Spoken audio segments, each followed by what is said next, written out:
Quante volte vi è capitato di aver cappottato e di aver subito pensato eppure le condizioni erano giuste, il meteo era giusto, la marea era anche giusta, l'attrezzatura era perfetta. Ma la vera domanda è, eravate al posto giusto nel momento giusto?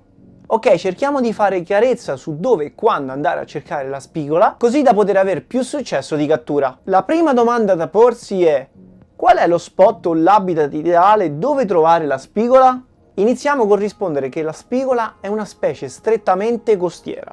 E qui già abbiamo una risposta. Difficilmente la troviamo su batimetriche importanti. Le piace popolare tutte le tipologie del sottocosta, trovandola facilmente sia su fondali duri e rocciosi che su fondali morbidi e sabbiosi. Essendo una specie molto eurialina, penetra regolarmente nelle acque salmastre delle foci e delle lagune, soprattutto d'estate, spingendosi anche diversi chilometri lontana dal mare. Questo, ragazzi, è già un indizio molto importante, che ci farà capire che sarà più facile prenderla in ambienti salmastri d'estate, o comunque nei mesi caldi o nelle giornate tipicamente più calde, e nella stagione fredda la troveremo più comunemente in mare, quindi nelle spiagge e nelle scogliere. Fatta questa prima doverosa distinzione, a prescindere che si pesca in spiaggia, porto, foce, scogliera, quante volte vi è capitato sentire pesca dove ci sono le rocce, pesca dove ci sono i sassi, pesca dove c'è la posidonia, dove c'è lo scalino, dove ci sono i tronchi, dove ci sono i pali, dove ci sono strutture? Regà, la risposta è molto semplice. Per capire questa dinamica però dobbiamo introdurre il discorso delle correnti. Ma cos'è la corrente? La corrente in questo caso è il flusso delle acque marine che si spostano costantemente, mosse da diversi fattori, come ad esempio il vento e le maree. La corrente è un fattore molto importante per la spigola, ma anche per gli altri predatori. La corrente sposta appunto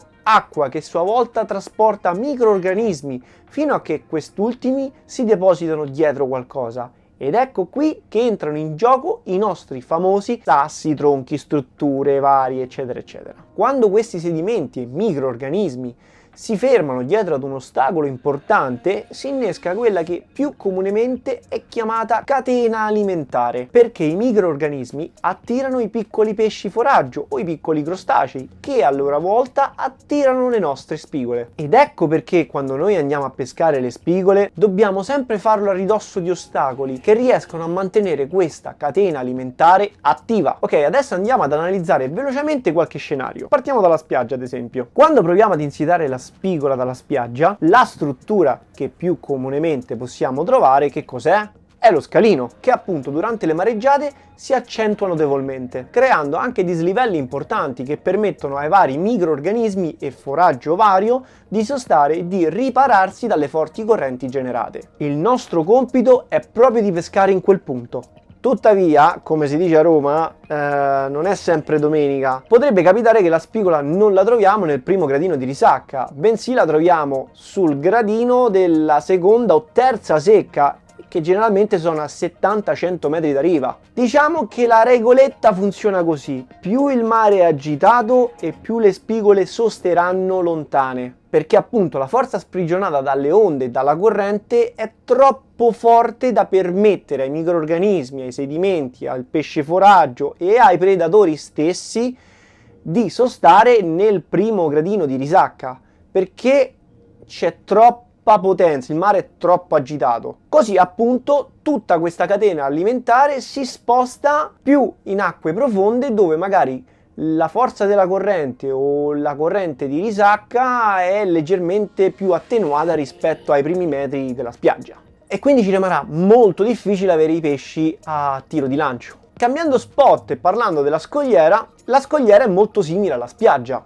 Le regole sono più o meno le stesse. Come struttura principale, anziché avere uno scalino, avremo rocce e sassi vari che tratterranno i nostri amati crostacei e pesci foraggi che si nutrono di microrganismi, e quindi tutto questo complesso attira le nostre spigole. Anche in questo caso, quando la mareggiata diventa forte e violenta, ci rimane molto difficile rimanere in pesca in maniera sicura. Quando è troppo pericoloso, regà, non fate i gladiatori, anche perché potenzialmente con forti correnti neanche i pesci troverete nei primi metri a tiro di lancio. Quando invece sulle scogliere c'è quell'ondina, quella correntina che ci crea quella schiumetta che tanto piace a noi, allora sì, allora lì avremo alte probabilità di andare a catturare la spigola ed avremo anche la possibilità di andare a catturare esemplari di taglia importante, non le solite spigolettine giovani, quindi esemplari anche di sostanza. E nel porto? Il porto è completamente diverso dai due scenari appena introdotti. L'acqua è notevolmente più ferma, ma non immobile come i laghetti sportivi a pagamento. Nei porti ovviamente le correnti sono notevolmente minori, ma comunque sia abbiamo un fattore particolare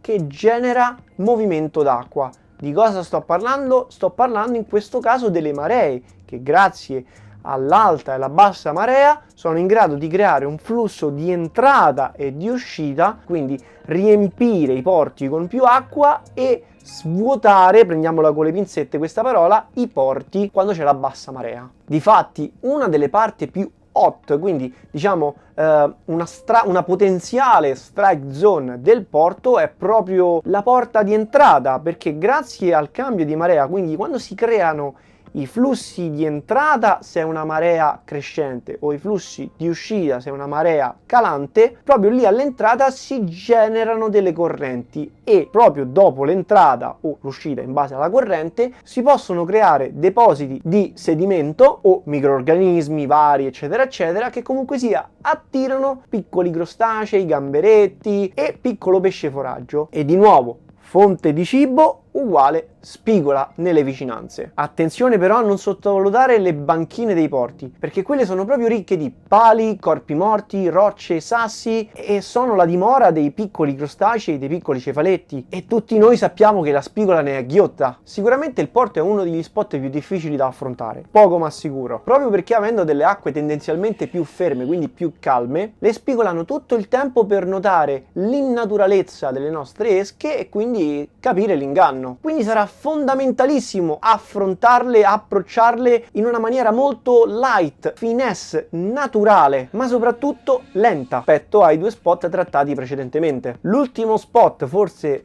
il più gettonato dalla maggioranza dei pescatori, sono le foci. Qui ovviamente la corrente è un fattore sempre presente che può essere più o meno forte. Difatti quando avremo l'alta marea il mare funzionerà da tappo, quindi bloccherà o meglio rallenterà il flusso del fiume in uscita, proprio quasi tappando la foce, ed al contrario durante le fasi di bassa marea il flusso sarà leggermente più accelerato. Proprio perché qui abbiamo una corrente costante, sarà di vitale importanza trovare gli ostacoli sul fondo che possono bloccare i vari sedimenti e quindi trattenere microrganismi, pesce foraggio e quindi le spigole. Ed è anche vero che però la foce è l'ambiente più facile per trovare questi ostacoli, proprio perché appunto il letto del fiume generalmente ne è pieno di rocce, tronchi e strutture e ostacoli vari trasportati durante le varie correnti, durante le varie piene invernali. Quando in foce abbiamo il fiume in piena sarà assolutissimamente